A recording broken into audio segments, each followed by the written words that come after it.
안녕하십니까. 815TV의 윤정두입니다. 국내 증시 상당히 강력한 상승 나타내면서 마감을 해줬습니다. 이러한 그 흐름을 좀 쉬기라도 하는 것인지 이곳 여의도에는 봄비가 좀 촉촉히 내렸는데요. 여러분들께서도 약간의 흥분된 마음 가라앉히시면서 향후 전략 제대로 세우셔야 되겠죠. 향후 전략 제대로 세우시려면은 화요일마다 여러분들께 찾아가 뵙는 윤정두의 Y 끝까지 신청하셔야 되겠습니다. 오늘도 알찬 내용 많이 준비했으니까요. 여러분들 끝까지 함께 하셔서요. 여러분들 계좌 빨간 물로 드릴 수 있도록 그렇게 하시기 바랍니다.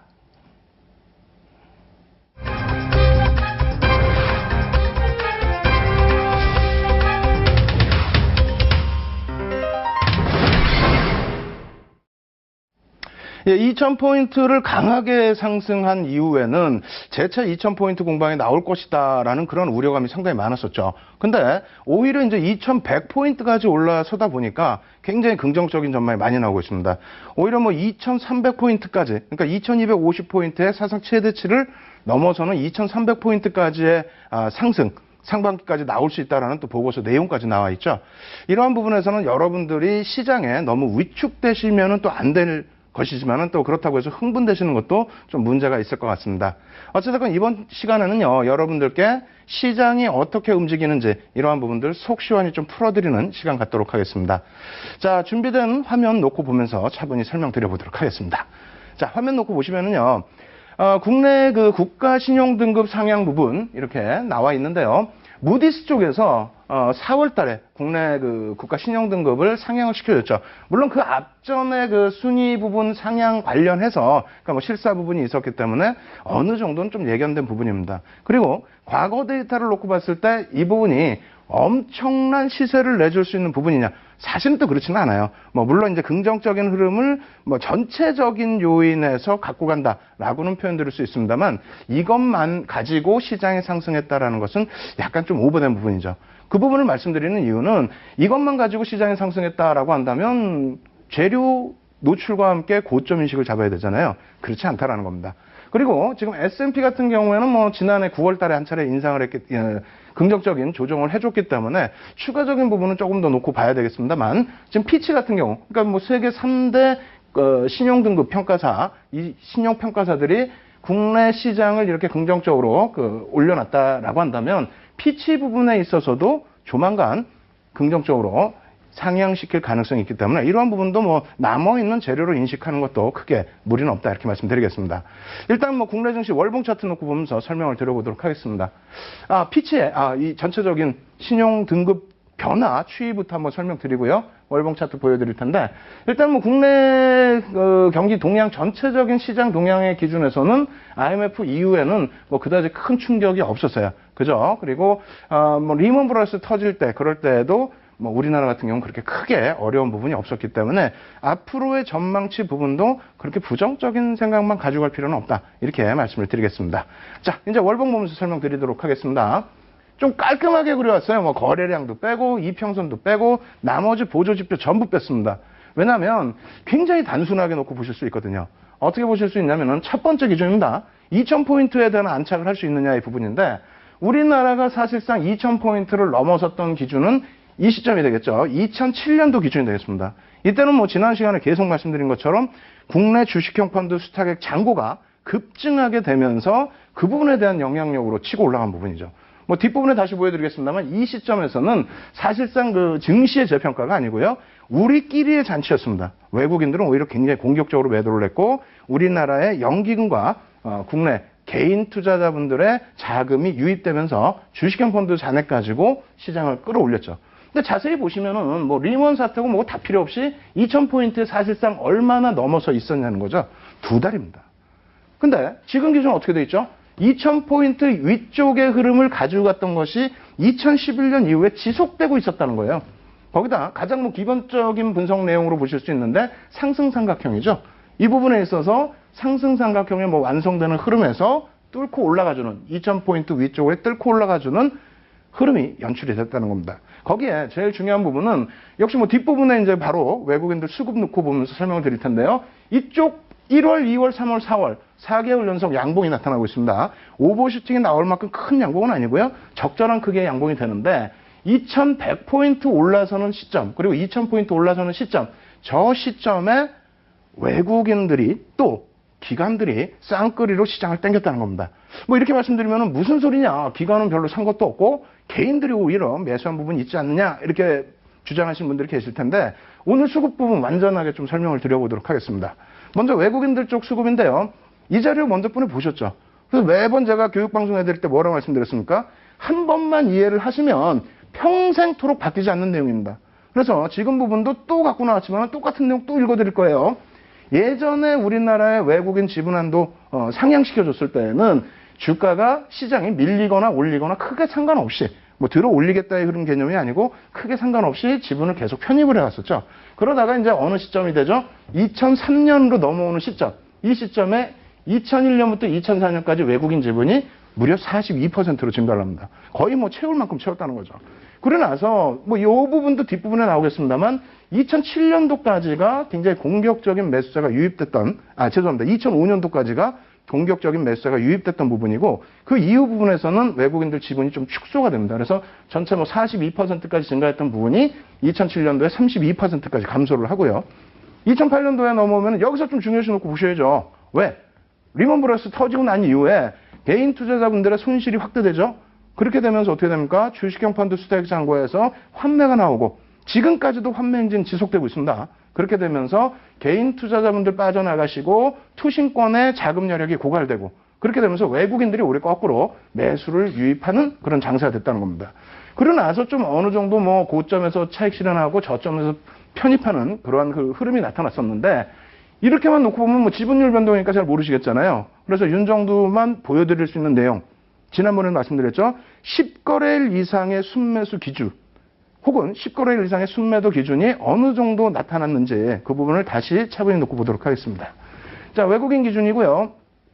앞전 부분은 뭐 지분율로 표현을 드렸다면은 이 부분은 이제 10거래일 이상 순매수가 어느 정도, 또 10거래일 이상 순매도가 어느 정도 나타났는지를 표시해 놓은 그런 차트입니다.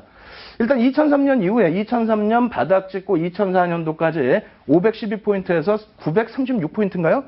한 80% 정도 지수가 상승을 할 때, 그때 외국인들은 6차례에 걸쳐서 1년 동안이죠. 약 1년 동안에 6차례에 걸쳐서 10거래일 이상의 순매수를 지속적으로, 쉽게 표현한다면 두 달에 한 번씩 막 10거래일 이상 연속 순매수를 했다는 겁니다. 금액으로는 26조인데요. 저 당시 평균 지수가 700포인트다라고 한다면 시가총액이 약 400조뿐이 안 됩니다. 400조인 시장에 26조 순매수를 들어오면서 외국인들이 80% 수준의 상승 랠리를 이끌었다는 겁니다. 이때는 뭐 외국인만 매수를 했던 부분이고요. 중국 쇼크 때문에 잠시 700포인트까지 밀렸습니다만, 이때는 뭐 2조 6천억 정도, 26조 매수하고 2조 6천억 매도했으니까 뭐 크지는 않죠. 그 정도 매도한 이후에 조정. 그러고 나서 2005년도 6월 말부터 7월 중순까지는 한 차례 더 매수가 들어옵니다. 12거래일. 그 이유는 어떻게 됩니까? 그 이유를 한번 쭉 놓고 보세요. 2005년도에 그 8월부터 해서 5조 매도, 2006년도에 11조 매도, 2007년도에 28조 매도. 어마어마하죠. 28조 매도. 여긴 또 어떻게 됩니까? 2008년도에 21거래일 연속 매도를 하는데 21거래일 동안만 13조 매도. 으악 소리 나죠. 그러니까 뭐 하루에 막 1조씩도 내다 파는 거예요. 그렇게 해서 공격적인 매도를 했는데, 그 이유가 어떻다는 겁니까? 그 이유를 한번 쭉 놓고 보셔야죠. 자, 2008년도에 이렇게 5차례에 걸친 10거래일 이상의 순매도를 이 기간 동안에 단행을 합니다. 26조를 매도했어요. 응? 그렇게 공격적으로 매도하던 외국인 지분, 여기까지 밀려 떨어질 때 지분율이 아까 어떻게 됐어요? 29% 표현돼 있었는데 실질적으로 27% 수준까지 지분율이 끌려 내려갔습니다. 그러고 난 이후에 이 바닥에서 개인들이 이제 점진적으로 환매, 투신권에 대한 환매, 정부 정책도 더 이상은 뭐 자금을 이쪽으로 몰아넣는 그런 분위기 형성을 못하죠. 큰일 나죠. 그러다 보니까 환매가 나오기 시작하고, 오히려 외국인들은 8차례에 걸친 10거래 이상의 순매수, 완전히 노다지장이었어요. 사실상 그런 순매수와 함께 39조 매수 들어오고요. 그러고 나서 찔끔 39조 매수한 이후에 3조 팔고, 그 다음부터는 어떻게 됩니까? 5조 매수했다가 또 3조 매도하고, 12조 매수했다가 9조 매도하고, 이런 식으로 진행이 되면서 외국인 지분율이 이제 바닥 지분율 27% 뭐 이런 지분율에서 얼마까지요? 지금 다시 33%. 그러니까 6% 정도를 또다시 매수를 했다는 겁니다. 어디서? 대바닥권에서 매수도 했습니다만 2011년 이후에 어느 시점이라고 그랬어요? 아까 2011년도 여기 쫙 보여드릴 때 여기가 실질적인 2000포인트 공방이라는 겁니다. 2000포인트 실질적인 공방에서 약 6%는 좀 못 미치죠. 저 바닥에서 상계 있으니까. 어찌됐건 지분을 늘려왔고, 그리고 이번이 가장 중요한 거 아닙니까? 이번에. 지난번에 제가 막 흥분해가지고 여러분들께 말씀드렸던 내용. 뭐가 있어요? 2015년 2월 23일부터 3월 6일까지 10거래일 이상의 순매수. 2년 만에 들어왔다는 거예요. 2년 만에 10거래일 이상의 순매수가 들어오고 그 강도 있는 매수세가 바닥에서 진행된 것이 아니고 1, 2, 3월, 4월까지 지금까지 진행이 되고 있다는 겁니다. 그렇다면 뭡니까? 지금 2000포인트에 대해서 뚫지 못하고 멈춰져 있던 부분. 왜? 2000포인트를 누군가를 뚫어야 되는데 개인도 지금 못 뚫죠. 그럼 개인의 자금을 받아 쓰는 투신권도 못 뚫죠. 연기금만 가지고 힘들죠. 그러한 부분을 외국인이 지금 뚫어준다는 겁니다. 이런 장에서 왜 무서워하세요? 지난주에도 그렇고 지지난주에도 그렇고 오히려 뭐 3,500포인트 말씀드리니까 이상한 거 아니야? 잘못된 거 아니야? 결국 그래놓고 2000포인트 조정 기다리시면서 현금 비중 확대하셨던 분들 지금 굉장히 힘든 상황이 되지 않습니까? 물론 시장에 대해서 너무 흥분하고 내동매매를 하시는 것은 그거는 뭐 절대 안 됩니다만 그렇다고 해서 추세를 거스르는 그러한 그 매매 전략을 수립하시면 안 되겠다. 이 부분을 강조를 드리는 겁니다. 계속해서 이제 그 수급 동향 오늘 뭐 완벽하게 좀 말씀을 드릴 텐데 외국인이 그 정도라고 한다면 그죠? 외국인들의 전체적인 분위기를 그렇게 놓고 보신다고 한다면 전체 수급 동향도 한번 놓고 보셔야 돼요. 근데 저희가 이제 파워포인트 자료를 많이 준비하다 보니까 저희 연구원들이 많이 틀립니다. 이것도 또 혼나야 돼요. 예? 성격이 잘 못 돼가지고 이거 보세요. 2015년 1월 2일부터 4월 13일까지인데 실질적으로는 1월이 아니고 2014년 10월부터입니다. 왜 그러냐면 지난해 4, 4분기부터 해서 업종별로의 매집이 완전히 달라졌다고 말씀드렸죠. 계속 강조드렸죠. 그 부분에 있어서 4, 4분기 기점부터 해서 수급이 어떻게 바뀌었느냐를 좀 놓고 보셔야 된다는 겁니다. 좀 특이한 부분은 외국인, 개인, 기관 보통 이렇게만 설명드리는데 이번에는 투신과 연기금, 기타 법인까지 가지고 나왔어요. 왜? 삼성전자 한 주라도 편입하십시오 드렸던 말씀 기억나시죠? 왜? 그쪽에 자사주 매입이 2007년 이후에 처음 들어오지 않았습니까? 그래야 기타 법인의 매매를 놓고 보셔야 외국인들이 매도를 했는지 안 했는지도 확인하실 수 있는데 그걸 확인 안 하다 보니까 시장에서 4, 4분기에 뭐라 그랬습니까? 삼성전자 자사주 매입하는 부분에 외국인들이 차익 실현이죠. 포트폴리오 재정비하는 구간에서 야 외국인들이 선물은 사는데 현물은 팔더라. 말도 안 되는 분석을 하는 거예요. 그러다 보니까 지금처럼 좋은 장에서 비중이 좀 잘 그으신 분들은 힘들어 하시는 거 아닙니까? 어찌됐건 제가 막대 그래프를 이렇게 보여드렸는데 사실은 차분하게 놓고 보셔야만 해석이 좀 되고요. 저 부분을 차트 그래프로 다시 선 차트로 한번 보여드리면서 설명드려보도록 하겠습니다. 일단 먼저 첫 번째로는요. 외국인, 개인, 기관, 기타 법인 이렇게 나눠놨습니다. 왜? 기타 법인은 기관에 포함이 안 돼요. 기타 법인은 별도로 지켜야 되는데 이렇게 놓고 보시면 1월 전체적으로 이 기간이 10월 1일부터 4월 14일까지예요. 오늘까지입니다. 그래서 개인들은 3조 1000억을 팔았습니다. 팔았어요. 그 누적으로 해서 뭐 샀다 이렇게 주장하시는 분들 계시는데 절대 아닙니다. 매도를 했고요. 외국인들 기준에서는 1조 5천억 분이 매수를 안 한 것처럼 보이지만은 실질적으로 좀 전에 뭐라 말씀드렸습니까?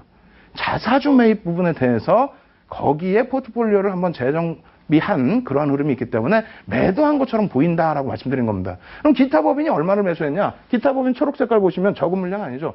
1조 3,600억. 이 물량이 지금 증시의 매물로 나올 물량입니까? 아니라는 거예요. 그렇다면 개인만 주구장창 뺏겼네요. 거기에 기관들 보시면은 1조 3,173억 원 매수를 했는데 자, 이 부분을 다시 1월 이후로 집계를 잡아보도록 하겠습니다. 왜? 1, 2, 3월 12월도 1, 2, 3월 이후에 그러니까 4월 달까지 그러니까 1월 빼고 뭐 4월 달까지 해서 계속 수급이 좋기 때문에 그 수급 부분이 어떻게 되는지 정확히 놓고 보셔야 되는 거죠. 자, 외국인들 놓고 보시게 되면 어떻게 됩니까? 1월 이후에 기준 잡으면 4조 3천억 매수입니다. 굉장히 좀 공격적인 거예요. 거기에 초록색깔 기타 법인은 3조 6천억 그리고 기관들 쪽이 3조 7천억 매도에 개인들이 1조 6천억 매도다. 이렇게 말씀드리면 야 이거 뭐야 결국은 기관이 팔지 않았느냐 이렇게 생각을 하십니다. 그렇다면 다시 정리를 해드릴게요. 자, 기관 부분에 대해서 찢어서 놓고 설명을 드려보도록 하겠습니다. 작년도 10월 1일부터 올 4월까지인데 차분히 놓고 들으세요. 앞부분은 외국인, 기관, 개인, 기타 법인 이렇게고 지금은 기관을 쪼개는 겁니다. 여러분들이 왜냐하면 기관에 대해서 그냥 뭉뚱그려서 기관 이렇게 생각하시는데 절대 아닙니다. 기관괴라는 것도 여러 개 합산이 된 거예요. 금융투자 부분, 그러니까 증권사 부분에서 편입하는 거, 보험사에서 자체 편입하는 거, 연기금 들어오는 거, 투신권, 여러분들의 운영자산 운영해주는 투신권에서 들어오는 거, 이런 부분이 합산되는 게 기간이란 말입니다. 근데 다시 한번 뭐 자세히 설명드리겠습니다만 그 기간에서 어떤 기간, 제대로 된 기간이 사느냐, 그 부분을 놓고 보셔야 된다는 거죠. 자, 화면 한번 다시 보겠습니다. 재미난 부분이 있어요. 어느 부분? 연기금이 4조 2천억을 삽니다. 연기금이 4조 2천억을 사요. 기간의 총계가 1조 3천억 매수인데 투신은 1조 6천억을 매도를 했어요. 우리가 흔히 얘기할 때 뭐라 그럴까? 투신이 사야 간다. 무슨 소리예요? 투신이 지금 맨날 환매 나와갖고 돈이 없는데 투신이 어떻게 삽니까? 그럼 윤정도는 아이 괜찮습니다. 쌍끌이 매수입니다. 그 근거가 아무런 근거도 없고 논리도 없다는 그 거짓말쟁이죠. 지금 뭐라고 말씀드렸어요? 여기 딱 보시면 연기금이 사재 끼고 있단 말입니다. 연기금이. 그렇다면 연기금이 어떤 식으로 사재 끼는지 그 부분도 이제 또 놓고 보셔야 되죠. 그 부분은 뒷부분에 또 말씀드릴 거예요. 일단 10월부터의 기준이고 1월부터 또 놓고 보시면 이렇게 되어 있습니다. 어떻게 됐습니까? 투신이 1월 달에 3조 넘게 3조 6천억을 매도해요. 근데 잘 아셔야 돼요. 투신이 3조 6천억 매도했다. 이야 이거 말이야 투신이 매도하고 기관이 매도하니까 시장 못 간다. 이런 분석 때문에 여러분들 여태 골탕 먹으신 거잖아요. 투신이 누굽니까? 투신은 제가 말씀드립니다. 투신은 기관이 아닙니다. 개인입니다. 투신 자금 뭐 자기들 자산 자체 자금 있습니까? 대부분이 개인 자금입니다. 개인 자금이 지금 환매가 나가고 있는데 무슨 투신이 기관입니까? 이건 기관이 아니에요. 저도 여러분들의 머슴, 종입니다. 종. 이쪽 투신도 마찬가지예요. 여러분들 자산을 운영해주는 종. 그럼 실질 자산은 누구 거? 여러분들 거. 개인입니다. 개인. 그렇다면 실제 기관은 누굽니까? 지금의 기간의 흐름은 연기금이 좌우한다는 거예요. 이 연기금이 좌우하는 부분을 여러분들이 잊어버리고 계시다 보니까 자꾸 시장 기간 누계만 보시고 이거 팔았네? 그러니까 전략이 안 나오는 거예요. 내일부터 전화하십시오. 전화하셔서 야 HTS상에서 기관계에서 투신 빼줘. 연기금만 넣어줘. 그것도 방법 중에 하나죠. 그래서 여러분들이 제가 좀 우스갯소리를 말씀드렸습니다만 심각한 겁니다. 시장 보시는 그 시각 자체를 좀 많이 바꾸셔야 된다 이런 말씀 드리는 거고요. 이러한 부분을 표로 한번 정리를 깔끔하게 해봤어요. 표로 보시면 굉장히 편하게 보실 수 있습니다. 수치로 보실 수 있으니까. 어떻게 되어 있습니까? 외국인들이 10월부터 해서 매도한 것처럼 보여져요. 11월 달 매수인데 이거는 일정 부분 뭐 포함되어 있다고 그랬어요? 제 1월부터 계속 말씀드린 거 아닙니까? 삼성전자 한 주 사세요. 자사주 매입 부분에 대한 일정 부분의 포트폴리오 정비 작업이 포함되어 있다는 겁니다. 1월부터 해서 뭐 1월 달까지 그렇게 말씀드릴 수 있다면 2월, 3월, 4월 지금 뭐 거래일수 14일이고 거래일수는 별로 안 됩니다만 1조 1,700억 여전히 순매수. 선물 쪽에 유월물에 대한 누적 순매수 계속 쌓여있죠. 거기에 뭐 개인들 어떻게 됐습니까? 매도입니다. 무슨 매수예요? 개인들 매도지. 거기에 기간 통계 나와 있고요. 연기금 나와 있고 투신. 제가 투신 보자 말씀드렸죠. 투신 어떻게 돼 있어요? 이게 무슨 뭐 기간이라고요? 거짓말입니다. 개인입니다. 이게. 개인. 예? 그렇게 해서 투신도 매도를 했다. 그러면 투신과 개인이 매도하는 장세. 외국인과 연기금이 사재 끼는 장세. 연기금 조금뿐이 안 들어온 것 같지만 누적 순매수가 오히려 외국인보다 앞선다라고 말씀을 드릴 수 있습니다. 누적 순매수. 매도가 없잖아요. 계속 순매수. 이 부분으로 놓고 본다면 어떻게 되겠습니까? 2100포인트 버겁습니까? 오늘 장중에 지수가 막 밀리고 실질적으로는 오른 종목보다 하락 종목이 더 많았어요. 장중에. 아마 종가도 제가 알기로는 그렇게 끝났다고 생각을 하고 있는데 또 장중에 코스닥에서는 또 급락이 한번 연출했죠. 1% 이상의. 그러한 부분 때문에 많이 걱정을 하시는데 그러지 마십시오. 다시 화면 보고 또 설명드립니다. 계속 반복학습이에요. 지난번에 또 갖고 나왔던 것도 보강을 했습니다. 그냥 똑같이 갖고 나오면 혼나잖아요. 보강을 했죠. 2015년 3월. 지난번에는 12월. 예? 2014년 12월. 딱 놓고 보시면은 전체 주식형 펀드 판매 잔고에 이 부분도 처음부터 다시 공부하십시오. 어떻게? 맨날 주식형 펀드 잔고를 보는데 어떤 애는 여기 보시면 어떻게 돼 있어요? 130조에 달하죠. 2007년 기준에.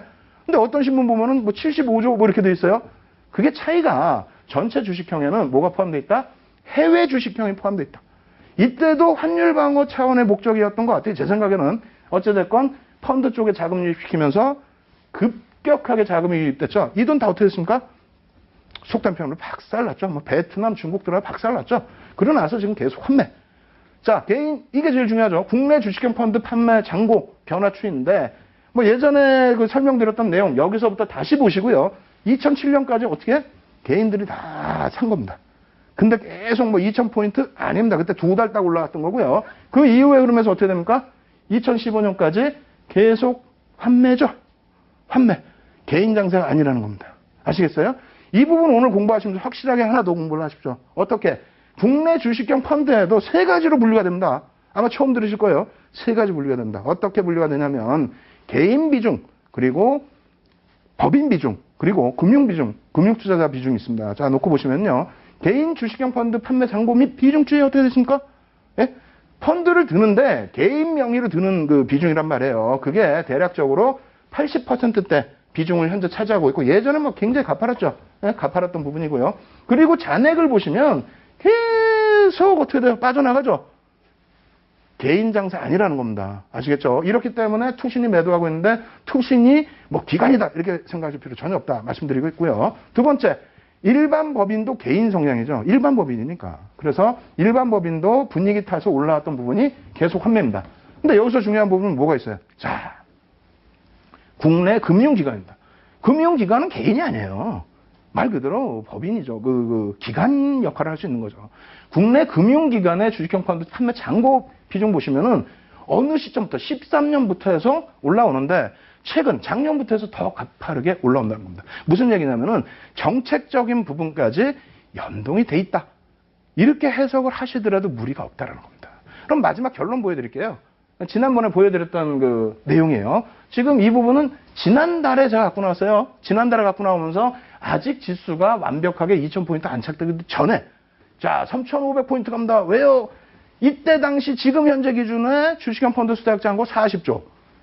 2005년도 이후부터 증가했던 주식형 펀드 2006년도 저점이 1200포인트 정도 되는데 이때 기준에 주식형 펀드가 국내 기준에서 40조. 근데 이때보다 지금 어떻게 됐습니까? 더 유동성이 풍부해져 있죠. 유동성이 더 풍부해져서 분위기 2100포인트 넘어가고 2200하고 2300하고 사상 최대치 고점이야? 야 과열하냐? 에이 무슨 소리야. 미국은 더 갔는데 독일은 날아다니는데 스웨덴 가봤니? 스웨덴 뭐 더 난리다? 그러면 또 과열 조장이 될 겁니다. 왜? 정부에서 지금 연기금까지도 확대하고 있는 추세잖아요. 그런 분위기를 놓고 본다면 결론적으로 말씀드리면 이 당시에 75% 그러면 어떻게 됩니까? 여기서 다시 과열권이라는 건 뭐라고요? 지금은 개인들이 참여가 안 되고 있어요. 연기금 자금도 나가고 있다는 거예요. 그게 다시 확대가 되기 시작한다면 왜 여기서부터 75%못 올라간다고 보십니까? 다른 국가는요. 여기 고점 있죠? 여기 고점 뛰어넘고 다우가 35% 수준. 예? 우리나라 그러면 2000포인트만 기준 잡아도 35% 기준이면은 2700포인트예요. 그죠? 그리고 나머지 국가들 어떻습니까? 뭐 일본도 지금 난리가 나 있고 독일 말씀드린 독일, 그다음 영국도 사상 최대치 고점 행진. 그렇기 때문에 자신감 가지십시오. 지금도 자신감 가지시고 다만 내동 매매만 안 하시면 돼요. 무리한 추격 매매 이것만 안 하시고 조금 한 템포 쉬어가시면서 대응 전략 꾸리신다면은 충분하게 소외되지 않는 좋은 장이 여러분들을 찾아간다라고 말씀을 드리면서 시황은 마무리를 해드리겠습니다.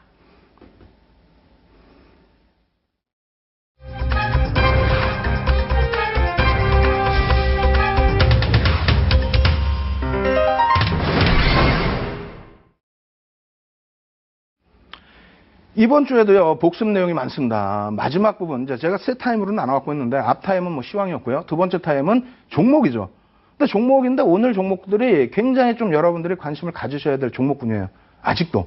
근데 이 부분을 복습이라고 표현드린 이유는 1월 이후에 지속적으로 언급드렸던 그런 종목군들인데, 왜 여러분들이 그런 부분을 놓치시는지 저는 솔직히 이해가 안 됩니다.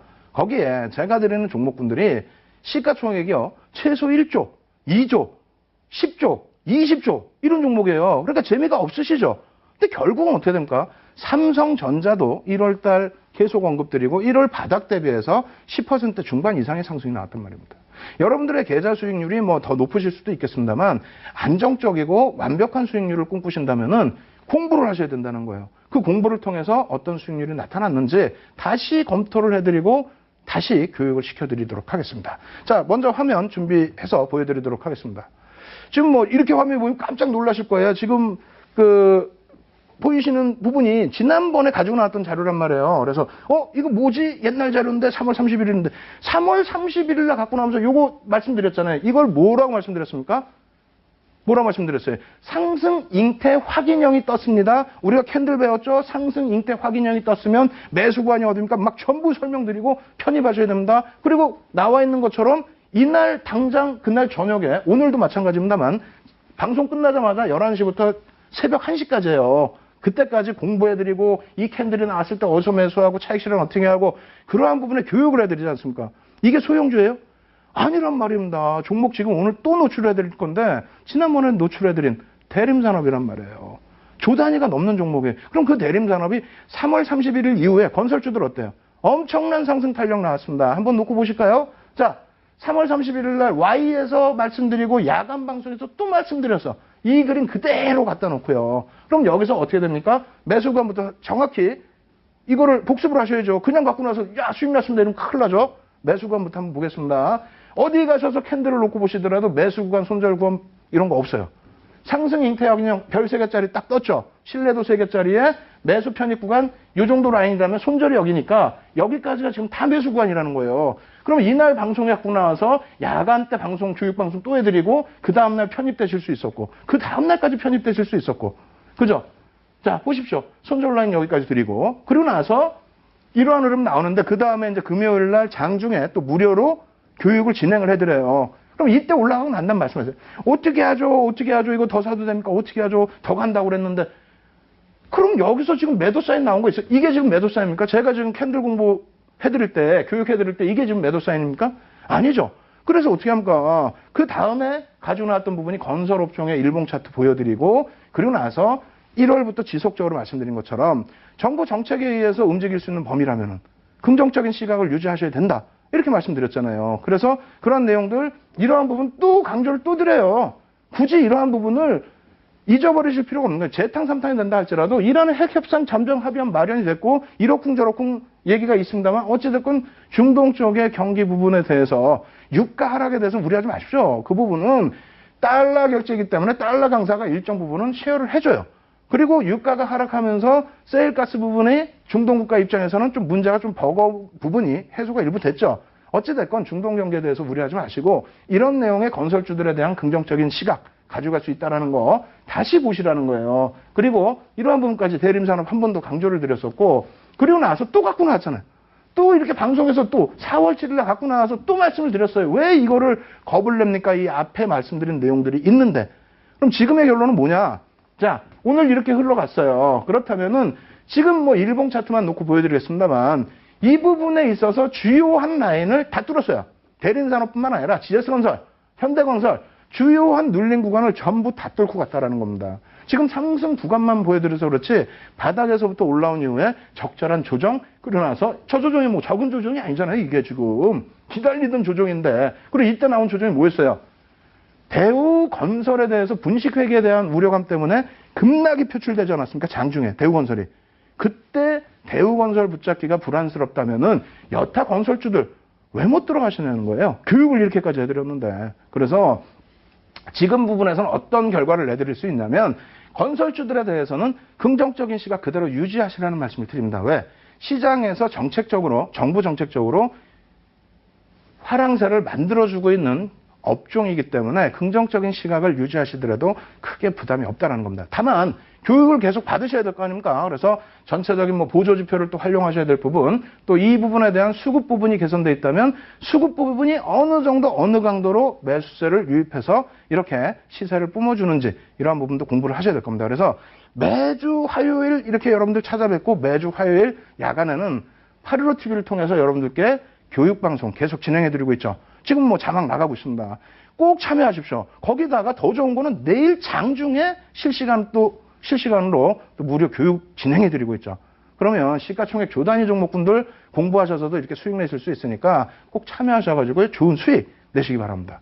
거기에 이제 또 있어요. 종목 오늘 뭐 3가지 보여드릴 거예요. 그래서 건설주 업황에 대해서 전체적으로 말씀드린 거고 두 번째는 제가 주식 Y 윤정도의 Y를 통해서 여러분들께 설명드렸던 부분 1월 달에 20일부터 방송해서 4주 동안은 주도주, 수급주에 대해서 여러분들께 설명을 드렸죠.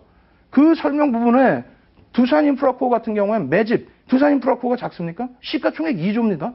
2조짜리 종목에 대해서 매집이 단행돼 있고 그 매집을 통해서 놓고 본다면 과매도 권역에 놓여져 있는 부분이 있다. 그렇다면 이러한 부분에 절대 시장에 대한 우려는 갖지 마시고 저평가되어 있는 종목은 편입해도 된다. 그 교육을 또 캔들을 통해서도 같이 해드렸죠. 수급과 캔들. 정확하게 그 수급 부분에 대해서 다시 한번 설명을 드릴게요. 자, 잘 생각해 보세요. 우리나라처럼 외국인 지분, 기관 지분을 표출해주는 국가가 없어요. HTS가 너무 발달되어 있다 보니까 기관 지분, 외국인 지분 표출되어 있는 거지 해외에서는 그런 게 없습니다. 미국 가면 미국이 뭐 다 외국인인데 예? 미국 자산에 어떤 외국인이 들어와?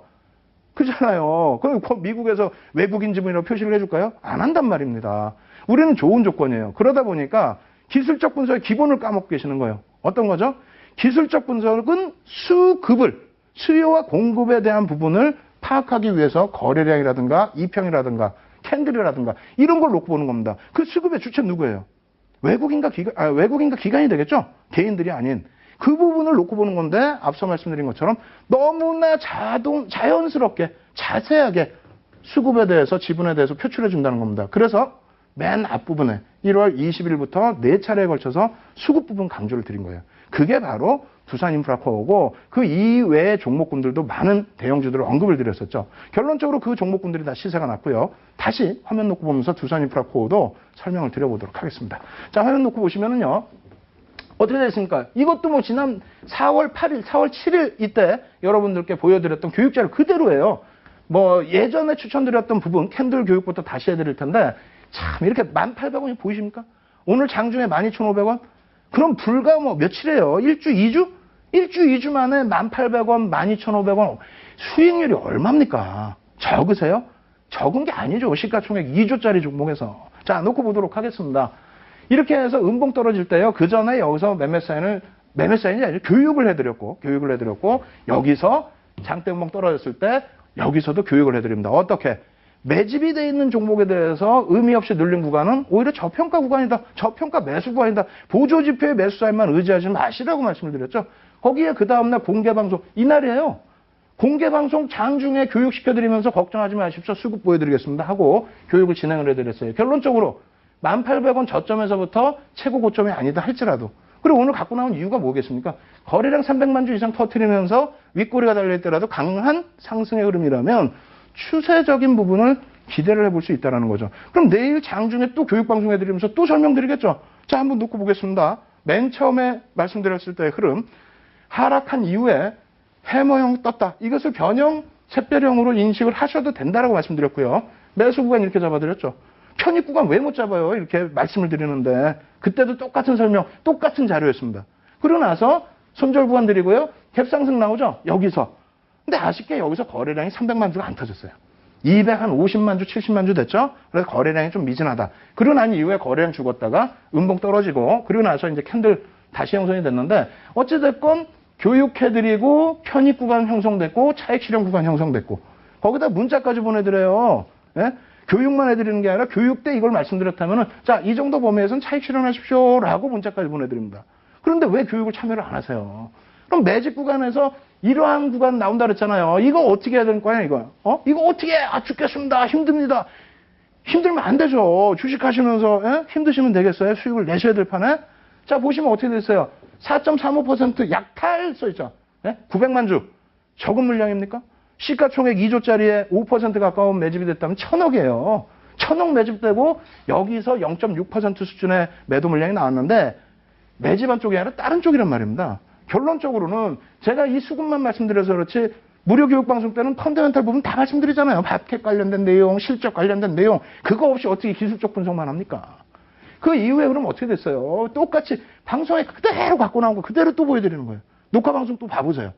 이게 뭐 바뀌는 자료가 아니란 말입니다. 그럼 내일도 교육방송 진행해 드릴 때 장중에 어디서 맥점을 잡아서 어떻게 편입을 해서 어떤 수익을 내셔야 되는지를 설명을 드릴 거란 말입니다. 그러니까 여러분들이 좀 졸리시더라도 이러한 부분들 체크를 꼭 하세요.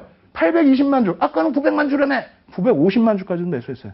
그 부분이 손바뀜의 흐름 그리고 매집한 쪽 이외의 매도 부분이 연출이 되면서 3.98%로 보이지만 실질적으로 5% 이상의 손바뀜까지 한다면 5% 이상의 매집이 됐고 HTS상 추정치가 11,945원이에요. 이제 올라서서 프리미엄 조금 붙었어. 이 정도 프리미엄 붙은 종목 갖고 왔네. 프리미엄 안 붙은 종목이 어딨어요? 매수해갖고 900억을 샀으면은 그만큼 올라가는데 900만 주를 샀으면요. 그죠? 그렇기 때문에 그러한 교육 부분 어디서 편입하시고 어디서 차익 실현하시고 또 어느 위치에서 관심을 가지셔야 되는지 오늘 꼭 교육방송 참여하셔서요. 또 내일도 참여하셔서 여러분들 수익으로 꼭 갖춰나가시기 바랍니다. 마지막 종목 한번 더 볼 거예요. 아모레퍼시픽이에요.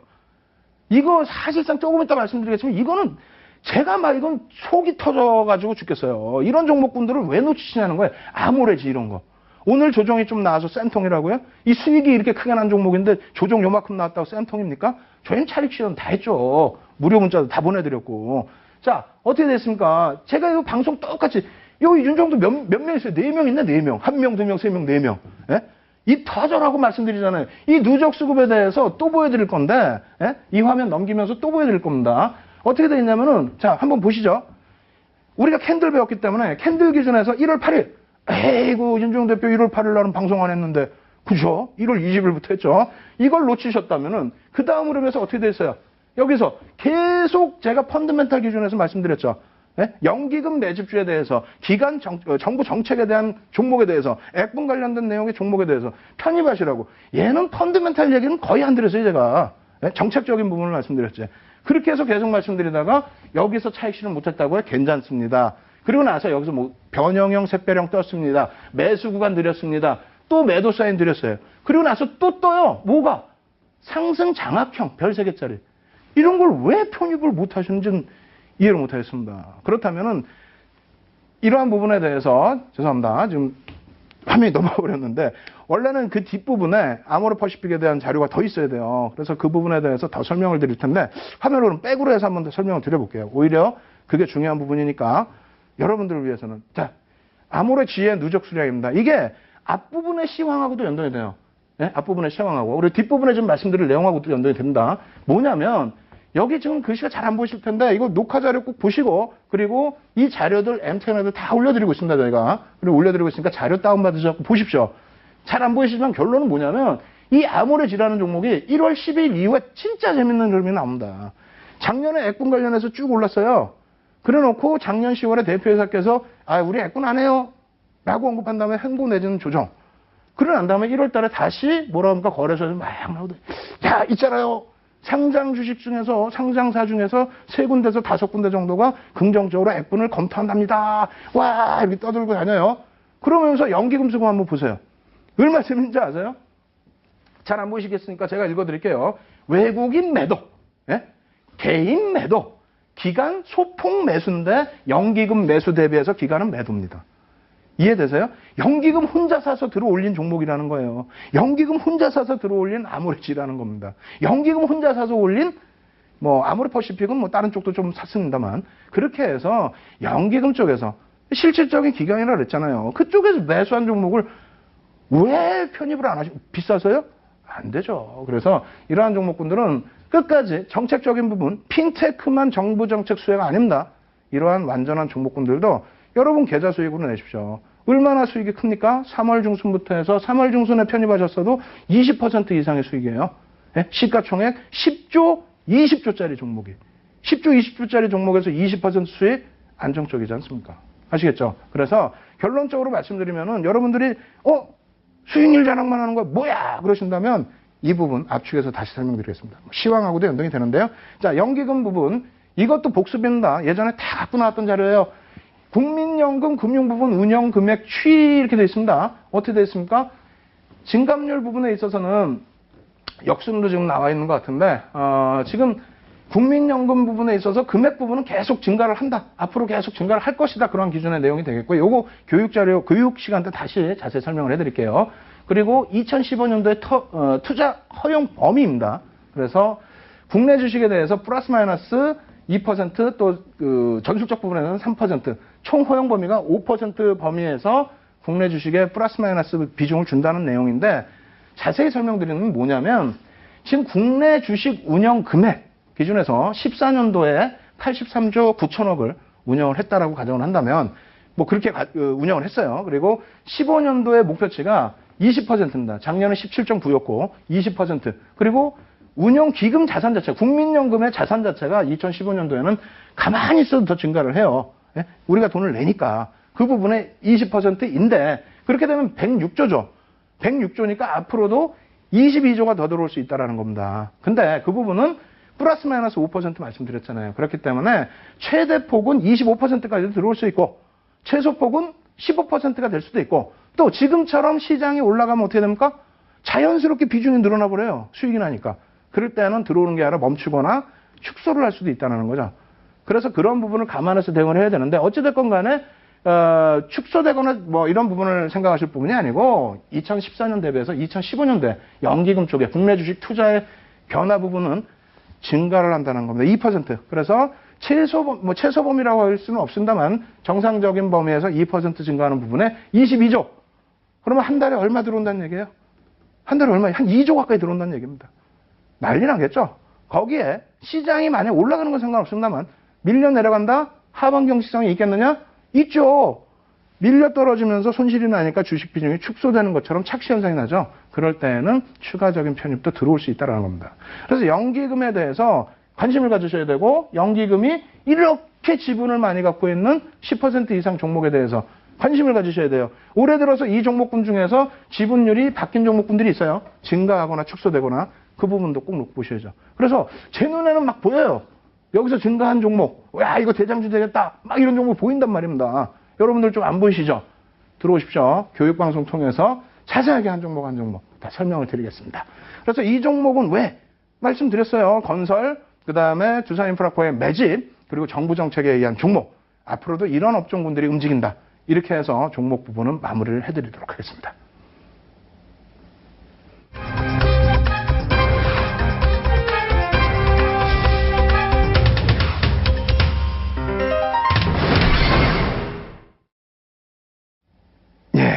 앞부분에 시간을 또 많이 뺏겼습니다. 뒷부분에 원래는 또 새로운 교육이 기다리고 있는데 지난주에 한번 진행을 하다가 미처 시간이 짧아서 완벽하게 진행을 못 드렸던 부분입니다. 이 부분을 좀 빠르게 진행을 해드릴 거예요. 그래서 이평선 이제 지난주부터 들어갔는데 이평선 들어가면서 기초 부분은 시간상 해드릴 수가 없어요. 뭐 1시간 내내 교육만 한다고 그러면 좀 모를까. 그래서 기초 부분은 여러분들께 뭐 이게 계속 말씀을 드립니다만 저희 입술 다 터졌어요. 옆에 보시면 이 밑에 물집 다 터지고 난리가 아닙니다. 지금 이발도 못하고 있어요. 이런 상태에서 새벽까지 여러분들과 교육방송 진행해 드릴 겁니다. 교육방송 진행해 드릴 때 기초 부분은 좀 더 상세하게 말씀드리고 오늘은 그 기초를 조금 뛰어넘는 부분을 말씀드릴 거예요. 이해가 안 되시더라도 한번 예습하신다는 차원에서 들으시고 들어오셔야 됩니다. 그리고 맨 끝에 뭐가 있냐면 아까 두산인프라코, 뭐 아모레퍼시픽, 무슨 뭐 아모레지, 대림산업 말씀드린 뭐예요? 여러분들이 또 어떤 종목이 있을까 하고 이렇게 보실 수 있어야 되잖아요. 맨 끝에 종목이 하나 또 있어요. 이름이 노출 안 되는 종목이 하나 있는데 그 종목 보여드릴 테니까 내일부터라도 관심을 가지셔야 될 제대로 된 종목입니다. 끝까지 시청하셔서 그 종목까지 챙겨가시기 바랍니다. 자, 놓고 보시면은요, 주식시장의 에너지를 내포하고 있는 지표다. 뭐가? 이평선을 말씀드립니다. 이평선에 대해서 말씀드리는 거예요. 주식 분석의 3대 요소, 캔들, 이평선, 거래량, 요 3개만 하시면 모든 보조지표까지 다 여러분들이 완벽하게 이해를 하시게 되는 겁니다. 그래서 뭐 캔들은 우리가 배웠죠? 그죠? 이평선 배우는 시간입니다. 그래서 지난주에 이평선이란 무엇인가 설명을 드렸고요. 그리고 녹화방송 보시면 돼요. 이렇게 해서 산술 가격이 나온다. 이거 꼭 공부하셔야 돼요. 이거 공부 안 하시면은 절대 안 돼요. HTS상에서 계산되는 것만 놓고 보시면 안 돼요. 윤정도 어떻게 했다고요? 모는 종이에다가 그림 그려갖고 했다니까요. 87년도부터. 또 안 갖고 왔어. 25년 된 28년 된 증권카드, 모 증권사 증권카드가 있는데 다음 시간에 꼭 캡처해 갖고 나올게요. 그리고 그렇게 해서 이제 조금 여러분들이 스스로 공부하시는 방법을 터득하셔야 되는데 뭐 그랜빌이 이 매매 법칙을 표출을 해놨어요. 그런데 시장에서는 번역이죠. 번역을 약간 잘못하는 부분이 있습니다. 물론 윤정도보다 뛰어나신 뭐 제야의 고수분들이 많으시기 때문에 잘 찾아 들어가시면 뭐 자세한 또 설명이 되어 있는 것도 있는데 제가 한번 검색을 해봤을 때는 제대로 된 데가 거의 없습니다. 거의 없고 우리나라의 뭐 좀 교과서적인 부분이라 할 수 있는 뭐 금융투자협회에서 나오는 그 교재 자료에도 그림이 조금 애매하게 설명이 되어 있어요. 뭐 20거래일, 지금 기준에서는 20거래일을 많이 쓰는데 200거래일 기준으로 표시를 해놨으면 모를까 좀 엉성한 그림 내용이 있습니다. 어쨌든 그 부분 다시 한번 짧게 설명드리고 바로 종목으로 넘어가도록 하겠습니다. 자, 그랜빌의 매매 법칙의 매도 신호인데 상승 후 평행 하락 국면 그리고 이동평균선 하향 이탈시 뭐가 주가가 이렇게 되어 있습니다. 이렇게만 보면 모르시겠죠. 근데 대부분 이렇게뿐이 설명이 안 돼 있어요. 그림 놓고 보시면은 잘 보세요. 이평선이 있고 이게 20거래일 이평입니다. 요즘에 예전에는 뭐 200거래를 기준으로 삼아서 만들었다고 하지만 주가 부분이 이렇게 흘러가요. 흘러가다가 저희 그림에는 이게 이렇게 돼 있어요. 그죠? 다른 그림에 다 이게 없어요. 없고 위에서만 흘러가는 모습으로 돼 있단 말입니다. 근데 그거 잘못된 거예요. 잘못되면 그냥 넘어가도 되는데 윤종수 성격이 못 넘어갑니다. 왜? 그렇게 해서 예제를 찾으시면 단 한 종목도 안 나와요. 상식적으로 생각을 해보세요. 이평선 위에 주가가 있는데 어떻게 기본 전제 조건이 뭡니까? 이평선이 상향되다가 횡보 내지는 하향이라고 그랬잖아요. 횡보 내지는 하향인데 그럼 이평선이라는 건 주가의 평균치인데 이평선 위에 주가가 있는데 어떻게 이평선이 횡보가 되고 어떻게 이평선이 하향이 됩니까? 주가가 위에 있는데 상향이 되지. 아예 붙어서 간다면 평행은 어느 정도 생각할 수 있습니다만 그런 경우 드물죠. 20일 전에 20일 동안 쫙 붙어가는 종목이 있나요? 거의 없을걸요. 그래서 결론은 뭐냐면 제대로 된 그림은 이거예요. 올라가다가 한번 미끄러져 떨어져요. 떨어지는데 여기서 매도입니까? 절대 아니죠. 여기서 매도면은 상승 추세에서의 매도기 때문에 매수 2법칙입니다. 제한적 매도. 제한적 범위에서 이탈은 매수. 오히려 여기가 매수입니다. 그래서 이 기준에서는 절대 매도가 아닙니다. 이건 해석 자체가 잘못된 거예요. 그렇게 되는 게 아니고 한번 미끄러져 떨어져서 내려오는 이 평균 단가 때문에 이평선 자체가 이렇게 올라왔을 때 기울기가 기울어버리죠. 그랬을 때 다시 올라가주면 상관이 없습니다. 올라가주면 그건 매도가 아니에요. 네? 그거는 오히려 매수 2법칙, 3법칙이 되는 거예요. 근데 여기서는 어떻게 됩니까? 내려가서 다시 올라왔을 때 이 가격 때문에 이평선이 횡보 내지는 하향이 된다는 거죠. 그렇게 되면 거기서 주가가 다시 밀려 떨어지면 어떻게 된다고요? 매도라는 겁니다. 오늘도 이렇게 하다 보니까 또 못 해드렸어. 죄송합니다. 그래서 죄송합니다. 그래서 제가 이 법칙에 대해서 다시 이게 더 중요하기 때문에 그래요. 예제보다도. 예제 부분은 자료 올려드릴 테니까 계속 놓고 보시고요. 두산의 일봉 차트 내려왔다 올라간 이후에 재차 밀려 떨어질 때가 매도라는 거고요. 그리고 세아베스틸 코스피 200 종목이에요. 코스피 200 종목에 마찬가지입니다. 내려갔다 올라오고 나서 다시 대밀릴 때가 매도 구간이라는 거예요. 여기는 오히려 매수 구간입니다. 매수 2법칙이 돼요. 나중에 설명드릴게요. 마찬가지의 그림이고요. 매수 법칙도 반대로 생각하시면 됩니다. 매수 법칙도. 아시겠죠? 그렇게 해서 매수 법칙은 이러한 그림. 한번 올라왔다 미끄러져 떨어졌는데 다시 이평선이 기울기가 상향될 때 혹은 횡보될 때 주가가 치고 올라가면 매수다. 이러한 종목은 이렇게 있습니다. 이렇게 있고 자, 쭉 넘어가서 예제를 보여드릴게요. 예제를. 이 그림 같은 경우 어떻게 됐습니까? 올라갔다가 횡보하다가 다시 미끄러졌죠. 그죠? 여기서 이평선이 상향됐죠. 하향되는 이평선이 이제 상향되지 않았습니까? 이 부분에 있어서 여기가 매수 구간이에요? 아니에요. 매수 구간이잖아요, 이제. 그럼 이럴 때 매수를 했으면 어떤 결과 나와요? 이런 결과 나옵니다. 호텔신라 그냥 매수하는 게 아니에요. 이런 데서 매수해버리면은 음마 저 고점까지 하면 32%. 이틀 만에 100만 주 매수. 이거 어떻게 감당하실 거예요? 응? 다시 보여드려요? 자, 예제 보시죠. 우리가 이걸 공부하려고 그러는 거예요. 쭉 내려왔어요. 기울기가 하향됐죠? 그러다가 기울기가 뉘어지거나 상향될 때 예? 그냥 여기서 매수해요? 아니죠. 기울기가 하향인데 죄송합니다. 그렇게 해서 여기서 뚫고 올라갈 때 이때 편입하실 수 있다는 겁니다. 아시겠죠? 그래서 이 종목의 결론은 뭐다?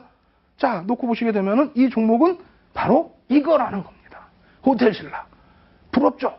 공부하셔야죠. 공부하셔야 됩니다. 그래서 오늘 마지막 종목 보여드린다고 하는데 호텔신라 보여주는 거 아니죠. 호텔신라 지금 아무리 이틀 동안 100만 주 개인들 물량 뺏겼다고 해도 이걸 보여드리면 되겠습니까? 이걸 보여드려야지. 자, 예제 2.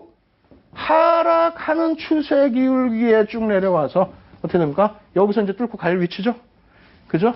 갈 위치입니다. 이 종목 공부하셔야 돼요, 오늘. 지금 바로 막 뛰어갈 겁니다. 11시에 815TV를 통해서 무료 방송 오픈해드리고 내일 실시간 장중 이 종목 언급해드립니다. 시가총액 조단이에요. 수익률은 어마어마할 거로 예상하고 있습니다. 여러분 공부하셔서 제발 여러분들 빨간 수익 내시기 바랍니다. 저는 다음 주 이 시간에 Y를 통해서 다시 찾아뵙도록 하겠습니다. 윤정도였습니다.